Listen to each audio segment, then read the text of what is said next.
Please subscribe to my new YouTube channel CLIN and hit the notification bell to be notified for new videos. US Lejdekers should be behind bars in Europe instead.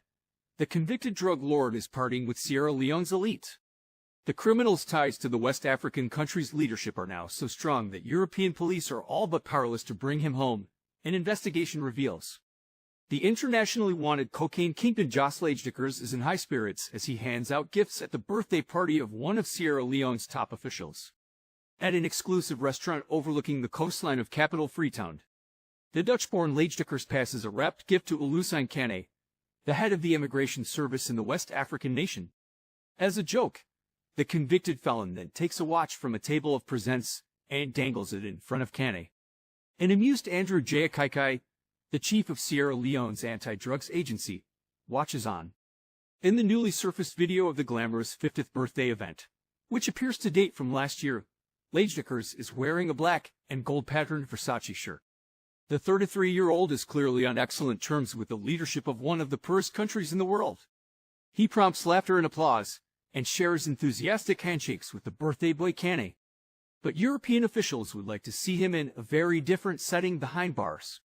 Lejdekers alias Chubby Jos has already been convicted in absentia by the Netherlands and Belgium to a total of 4 to 7 years for his involvement in massive drug smuggling. Dutch prosecutors are working with the highest priority to extradite a man that Europol has described as one of the key players in international cocaine smuggling. But pleas from Europe are falling on deaf ears in a country where Lejdekers is increasingly embedded with the elite.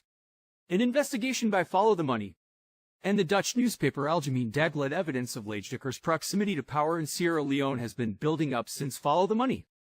And AD reported in January that he had settled in West Africa. Then, photos and videos showed him in the company of President Julius Maada Bio and his wife, sitting a pew behind the pair at a New Year's Mass. Lejdekers was sitting next to the president's daughter Agnes Bio, a diplomat who runs her own charity and with whom he is in a relationship. Well-placed sources in Sierra Leone told Follow the Money. In the images, Lejdekers is also embraced by a man who appears to be Ambrose Savula, the country's chief of police until 2022 and 2024.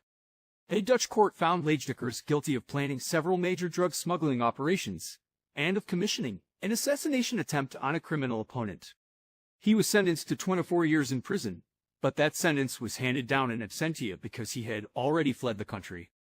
He first moved to southern Spain, a popular base for the international cocaine mafia, and later turned up in Dubai and Turkey. In Turkey he was detained but managed to escape in 2023, reportedly after bribing judges.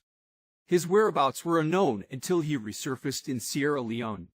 Last month, a Belgian court sentenced Lejdekers to 13 years in absentia for planning the failed attempt by an armed gang to recapture an intercepted shipment of 10 tons of cocaine. From Belgian customs in 2023, the perpetrators were jailed. He had previously received 10 years for a similar offense committed in Belgium, also in absentia. The criminal was also linked to the disappearance in 2019 of Antnema Gilal, a fellow drug lord. Gilal's apparently lifeless body was seen in photos that police found in criminals' decrypted phones. Despite strong indications of Lejdekers' involvement, the Netherlands has not yet found sufficient evidence to launch a criminal case. Kane, the head of the immigration service, had been connected to Lejdekers even before the birthday event. Kane appeared in a separate video that surfaced in January showing Lejdekers involved in an altercation at a Freetown nightclub in 2023. In response to that video, Kane said that he had only acted as a peacemaker in the dispute, and that he had no connection whatsoever with Lejdekers. This stands in stark contrast to the friendly images of the two men at Kane's birthday party. Lejdekers uses multiple identities and passports, sources in Dutch law enforcement said, making a link to the head of the immigration service a potentially invaluable connection. Opposition figures have previously accused the Immigration Department of handing out passports to foreigners illegally. Anti-drugs chief Kai, who was also at Kane's 50th birthday, has on paper been the designated official to handle the Leijdekkers case since he resurfaced in Sierra Leone. His close proximity to these two men, among others, make it highly unlikely that he will be arrested, let alone extradited. In fact, the only person arrested so far in the hunt for Leijdekkers has been the Dutch TV news reporter Sophie van Leeuwen. She was in Sierra Leone to report on Leijdekkers for RTL News when the police detained her on suspicion of espionage.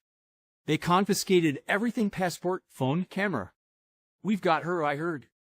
I was escorted through Freetown in a truck full of men wearing red berets, sunglasses and carrying guns, Van Leeuwen said following her release. The unit that interrogated me is also responsible for investigating drug crime in Sierra Leone, said Van Leeuwen, who was interrogated for 2 days.